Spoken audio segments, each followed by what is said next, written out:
Now Jeff has taken a step behind the camera for a moment, allowing me to slide right back into my rightful spot here on the set. And I also brought along with me the vagabond with the messed up hair for the week, Zach. Welcome to the Thanks show, a lot, man. Sir. Thanks a you lot. Slicked back your hair in the bathroom there, and you're looking good as ever, man. I'm letting it grow out. Where's the faux hawk? I had to get rid of it. Makes me look too mature, too much like Jeff. I even got rid of the beard too. I actually shaved it, so. Yeah, these guys, Jeff and Zach, would go out together to the bars, and people would get them mistaken for twins all the time. It made Zach mad because he's rolling with the big pipes and Jeff's rolling with the big belly. We're working on that though, aren't we? No, anyway, Jeff flipping me the bird from behind the camera, but that's not what this show is all about. It's all about breaking down fantasy football matchups, and Eric is joining us again here as well. Thanks for sticking around, Eric. We're going to dive right in. We've got some juicy matchups for the remainder of the show here, so don't go anywhere. The first one we're going to talk about will be the Atlanta Falcons playing against the Philadelphia Eagles. These two teams both coming off of a bye, Eric, this past week, so that both of these squads are really rested up. When you look at the Atlanta Falcons, a very impressive unit so far. I believe they're 4-2 at this point in the game, and they're really looking like a playoff contender. Now they go against a Philly squad here that's getting Brian Westbrook back and really looked a lot better their last game before the bye. Do you think Atlanta will be able to hang with Philly, or do you like Philly at home here? Well, I think Philadelphia certainly has to rate the edge, but I love the good karma Atlanta's getting this year, because last season was a debacle. You had Mike Vick and the whole dogfighting thing, and then Bobby Petrino, right. Snakes out of town before the regular season even ends. I think the Falcons and Arthur Blank deserve this. This has been a feel-good team all year. Michael the Burner Turner, third in the NFL in rushing, the best free agent acquisition so far as we enter the midseason point. Matt Ryan, young, composed. Look at the way they beat the Chicago Bears. Impressive. I mean, we thought Kyle Orton had pulled it out, and then Ryan throws that out route, gets them into field goal range, they win the game. But the Eagles are in that rugged NFC East, and they can't afford any more losses. So I would think sense of urgency for Donovan McNabb, Brian Westbrook, and that group. I'll go with the Eagles, but I think the Falcons will play with them. Zach, the fantasy plays in this matchup would typically be pretty juicy. Michael Turner, a good quality running back, but Philadelphia has a very stout run D here. Can fantasy owners rely on a big game from Turner here, or do you think this is one of those weeks where Turner's numbers are held a little more in check? Well, if you've been watching all season, he seems to really explode against some of the weaker defenses, and when he gets to these tougher defenses like Philadelphia's against the run, he tends to struggle a little bit. He'll still get his carries, but his yards per carries will be a little bit down. You might want to temper your expectations a little bit. He might not have a really big game, but he could get a goal line carry here or there and get in from the end zone. So on the flip side, Brian Westbrook will return to action here. He's got 2 broken ribs. What kind of a game do you think he's going to have here? Well, if he's back and healthy, you got to expect him to have a really big game. He's a focal point of that offense. I mean, he's in the passing game, the run game, and he even gets goal line carries. So if he's cleared to play and healthy to play, look for him to have a very productive game. Yeah, I totally think this game is going to be a hard-fought game. And we saw Atlanta 2 weeks ago take it to the Bears, like Eric was saying. And let's not forget that the team went off of that game onto a 2-week layoff. And at the end of that game, they were literally running on the field and just celebrating. So this is a team that's playing on a real emotional high right now. I think this is a tricky spot for the Eagles. I mean, let's not forget that Atlanta went on the road and also beat the Packers. So they are for real. They've got some playmakers on both sides of the ball. I think this is going to be a fun one to watch here. And when you look at it on paper, I mean, obviously you're like, oh, Philadelphia's going to run away with this game. But yeah, I agree with you. I think it'll be a closer game, especially the way that young Matt Ryan's playing. You think the Falcons will make the playoffs, Eric? Right now, no. But I think they're going to be in the race until the end.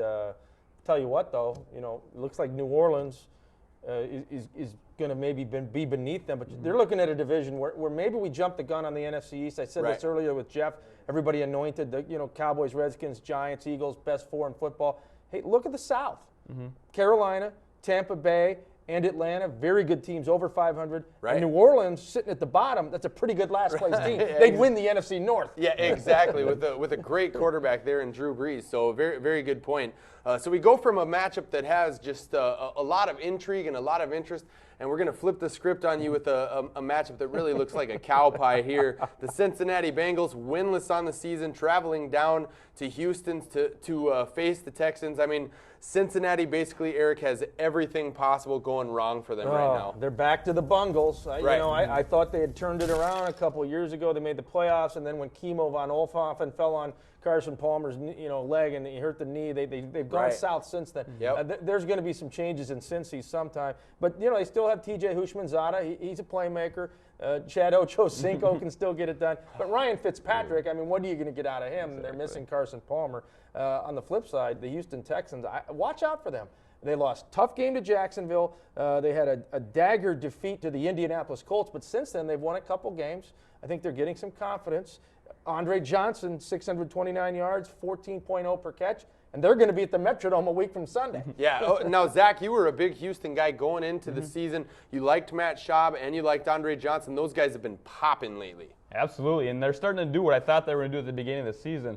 Coming off last year, I know Matt Schaub was hurt most of the year, but when he was in there and healthy, him and Andre Johnson were just clicking, and it took them a few games this year to get rolling again, and now they're clicking again. Andre Johnson has 30 catches in the last 3 games. Big numbers. Big numbers, big yards, big catches, and him and Matt Schaub are really clicking right now. And their offense as a whole, and Steve Slayton, I mean, they didn't expect him to do what he's doing right now as a rookie running back, but it's nice to see that he's really rolling in that offense. So, yeah, their offense is totally clicking. If they can just get their defense to step up a little bit and hold some teams down a little more than they have in the past, they could really be a surprise team. Watch out down the stretch. You never know. Yeah, Chris Perry update. This was a guy we thought might be able to do something this season. It looks like he now might be about to be benched in favor of Cedric Benson. So that tells you just a brief snapshot of where this club is. They're headed in the wrong direction, and as we're starting to see some owners getting disgusted with their head coaches, I have a tendency to think that if Mike Brown, the owner in Cincinnati, weren't such a cheap ass,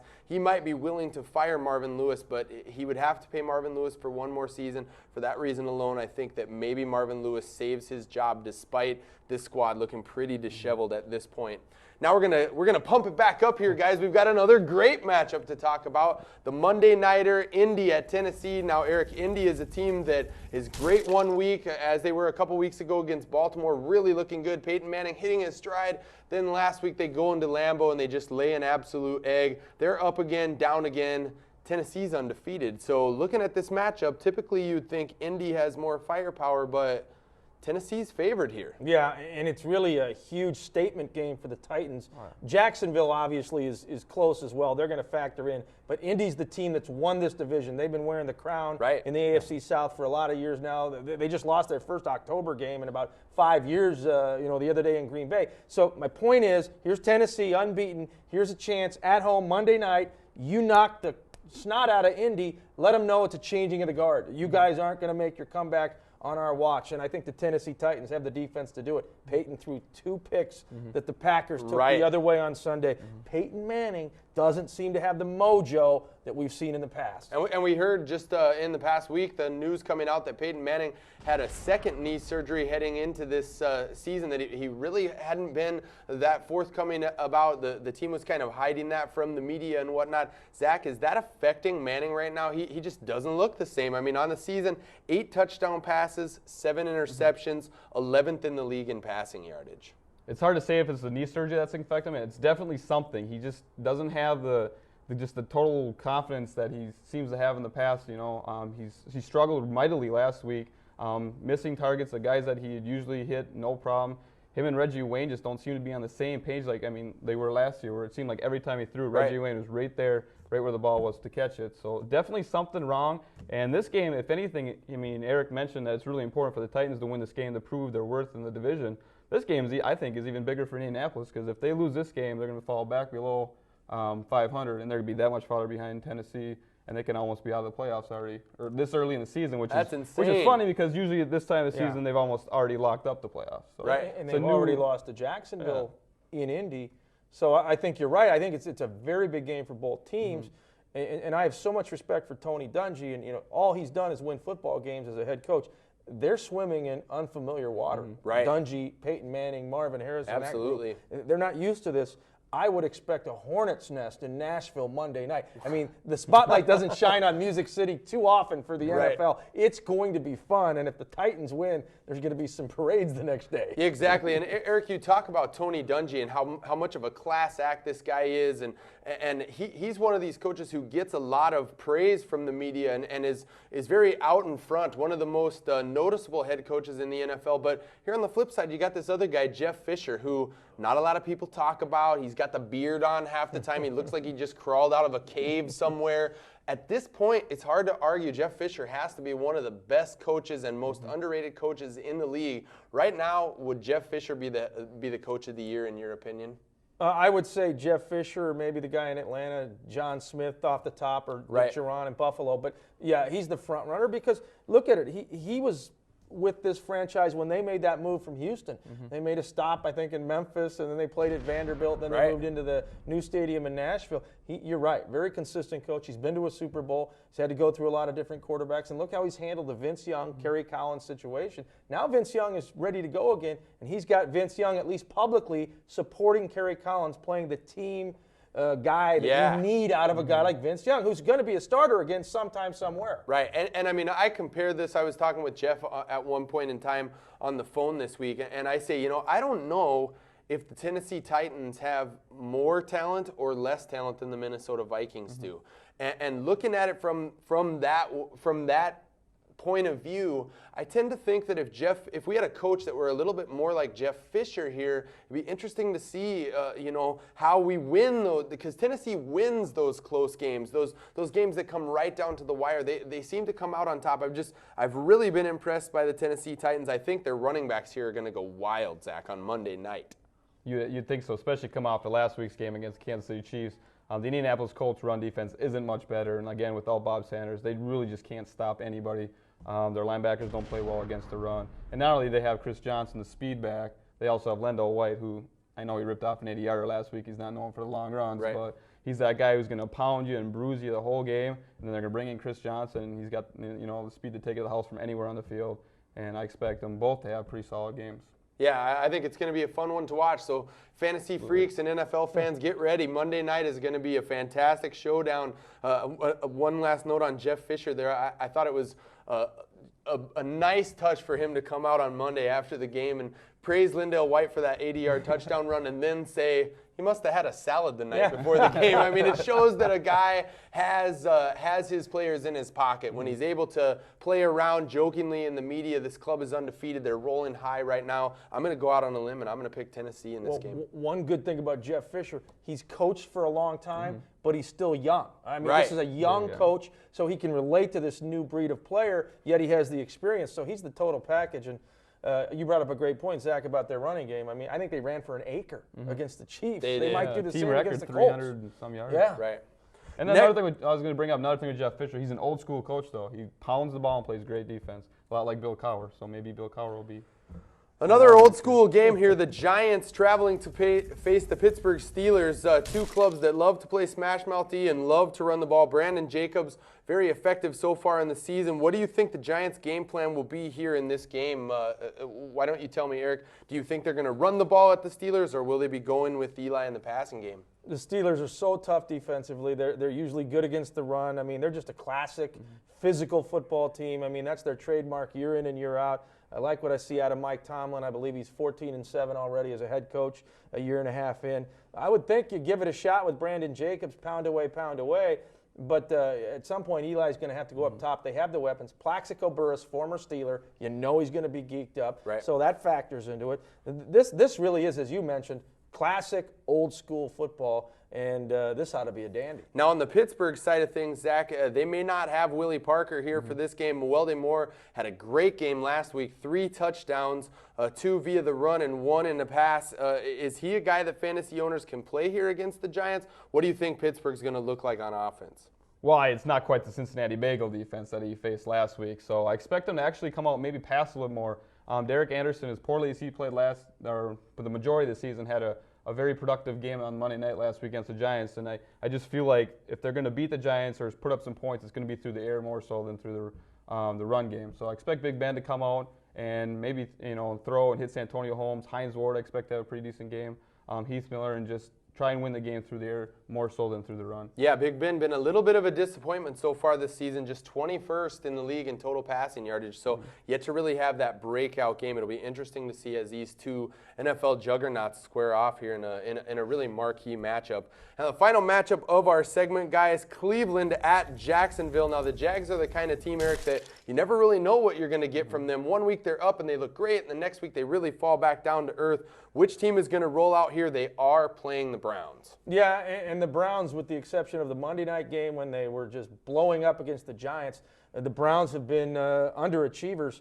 Jacksonville, though, it's time for Jacksonville to shed the inconsistency and to get going on a run. If they're going to be the Super Bowl team everybody thought they'd be at the beginning of the year, I would think at home, Cleveland coming to town, this is a chance to maybe get things going in the right direction with David Garrard and company.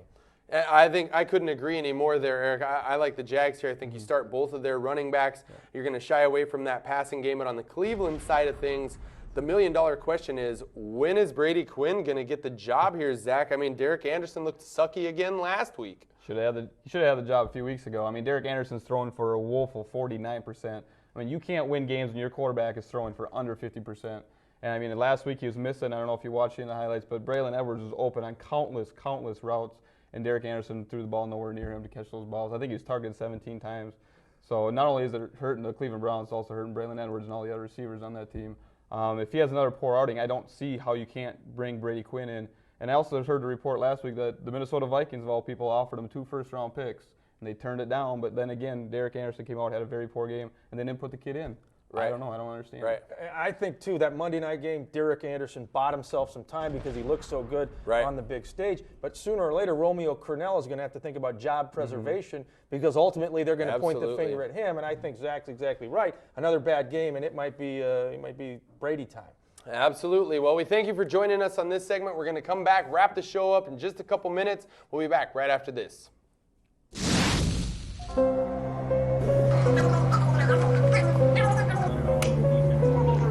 Wicked, LT's going to have a big game. I think it's scary. LT could just blow up this weekend.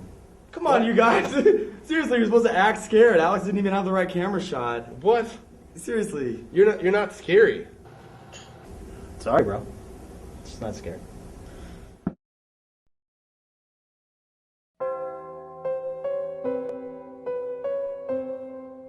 I mean, I don't know what to do, Skeletor. It was just like those guys didn't get it.